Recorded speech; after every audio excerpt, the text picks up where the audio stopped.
流年2的忐忑，生命灵数看喵喵大师。流年2是培养你建立伙伴关系的能力，没有真正被流年2欺负、玩弄、伤心过，代表你还很青春，必须在通过情境题、状况题的严厉考验后，你才会知道谁是你的伙伴。生命灵数看喵喵大师，拿回你的人生主导权。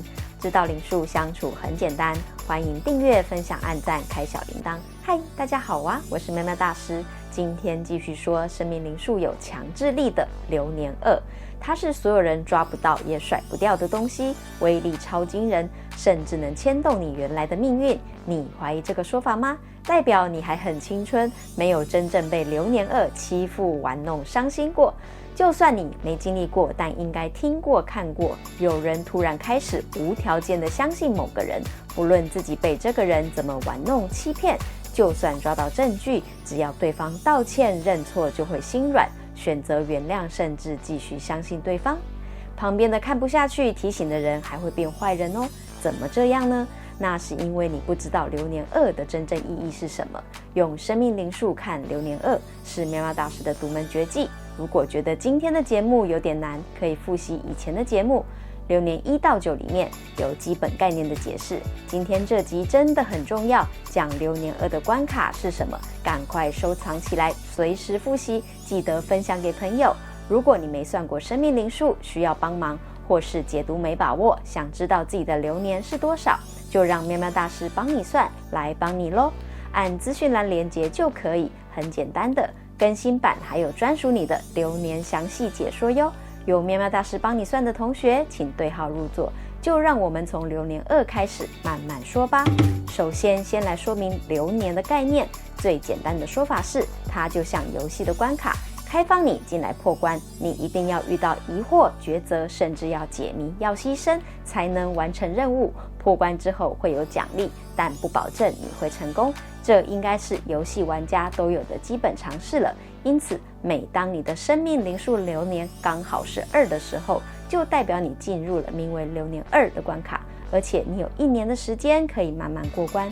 今天会用新手面向出发，给大家提示你可能遇到哪些困扰，该怎么思考，或是参考这集节目，回想之前的流年2，自己是怎么活过来的，有没有拿到宝物。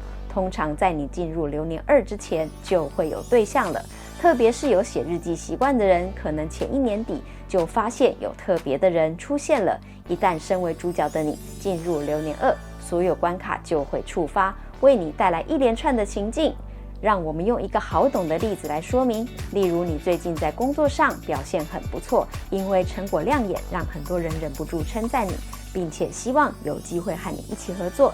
你很开心自己的表现有被看见，但是资历尚浅，经验值还不够，就怕遇到大问题自己处理不来。如果这时候有人愿意带领你，你说这是不是超级幸运的事呢？就是这么巧，有一个新的大案子要执行，主要的负责人是另一个单位的主管。因为大家都听说过你的表现，希望能借调你来协助这个专案，于是你的主管询问你的意愿，还补充说主要负责的单位会安排一个有经验的人和你同一组，带着你一起完成专案任务。加上原单位内的工作内容可能会变得比较忙，这样的安排不知道你意愿如何。这一切太顺利了，太不可思议了，你感觉很开心，当场就答应主管。为了参与新专案，你还提升了原本的工作效率，好让自己有足够的时间学习新技能。接下来专案开始，你和一位前辈组成小团队了。前辈是个热心的人，不藏私的教你很多事，还会关心你是不是饿了、累了，让你觉得自己真的是三生有幸才会遇到这么好的前辈。于是你希望自己也能回馈前辈，甚至主动分担工作，让前辈能称赞自己。本来小团队里面的工作是前辈多你的少，渐渐的你和前辈分摊的一样多。前辈说这是你成长的证明，你很开心。再过一阵子变成你多前辈少了，此时整个案子要进入最忙碌的阶段了，因为你没有相关的经验值，当然不会知道，一旦工作负荷量超过时，很容易就会出错。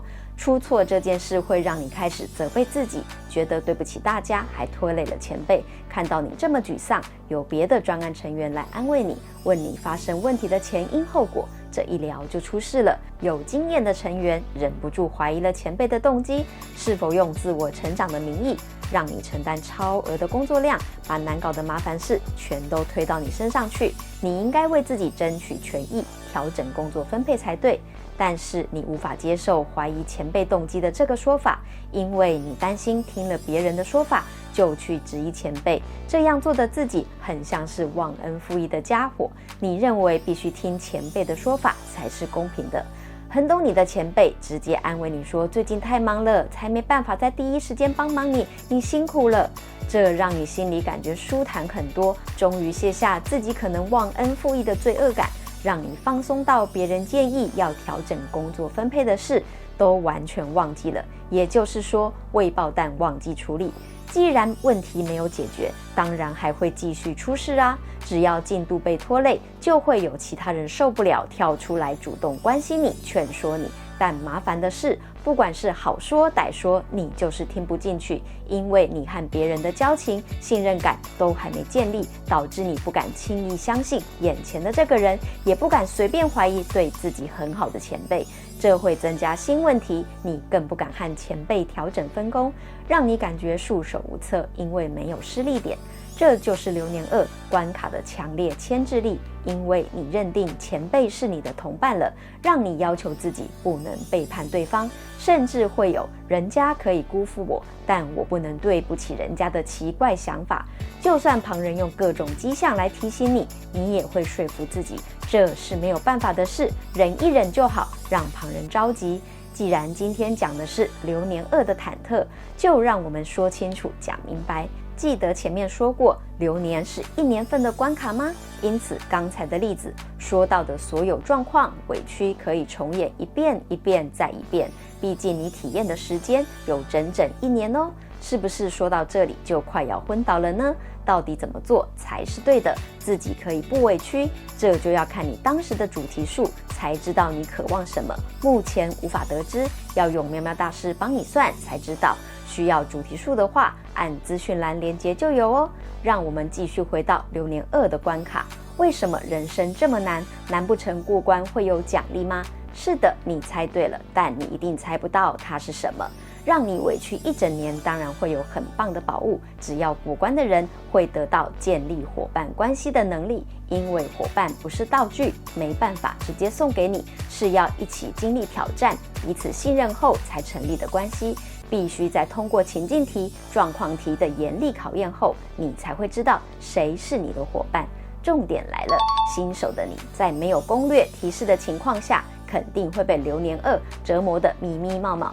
只要你看了今天的节目，就不用担心，至少你知道宝物是什么，可能会经历什么，肯定比蒙着眼向前走的人强上好几倍。这是喵喵大师的独门绝技，听到赚到。流年2是培养你建立伙伴关系的能力，你想要 N 个伙伴，就要建立 N 种不同的模式，毕竟每个人的个性都不一样，没办法用一个方法和所有人相处。这时请问自己，你认为的合作是什么样子的？你愿意视为伙伴的人有哪几位呢？毕竟培养伙伴默契很需要时间和耐心，还需要双方都有意愿，共同努力才行。有好的伙伴会放大你们的合作成效，这种一起努力、一起成功的感觉真的很棒哦。那么要如何克服流年2的忐忑呢？首先要练习坦诚沟通，特别是感受和期望。彼此好好沟通，可以及时解决很多问题。接着是建立共同目标，先确定双方的目标一致，再一起分解成具体可行的各个步骤，还要清楚划分每个人的责任和权限，才能避免重复做白工或有遗漏没人做的窘境。进入执行阶段之后，还会有新的挑战出现，也许是没经验做不好，各种争议就会发生，但这些都是建立伙伴关系时的必经过程，让你练习尊重彼此的差异，包容对方的观点，在实际的合作过程中建立彼此的信任。遇到无法解决的问题，请主动寻求第三方的帮助，如导师、顾问等，用客观的角度给你建议，甚至去学习新的知识和技能都是很好的办法。而且伙伴并不限于工作关系、专业领域，也可以是有同样兴趣爱好的伙伴一起去玩。懂得建立伙伴关系，会让你的人生变得多彩多姿。这个能力是不是非常值得拥有呢？有趣的来了，对1到9号人来说，伙伴关系的期待和认定是完全不同的。因此，流年2破关的方法是接纳别人的反应，因为每个人都是不能控制的，让你心累，让你每天都想躲起来，不想和人说话。虽然这是现在的你认为最好的办法了，但梅梅大师提醒你一件事：9年后的流年2会从这个进度再来一次哦。反正一定要心累，要不要趁现在再多尝试一下呢？梅梅大师希望你拥抱生命灵数的特质，认识自己的生日、灵数、剧本数、主题数、面具数、有数、缺数、流年，让数字的能量成为你得到伙伴关系的技巧。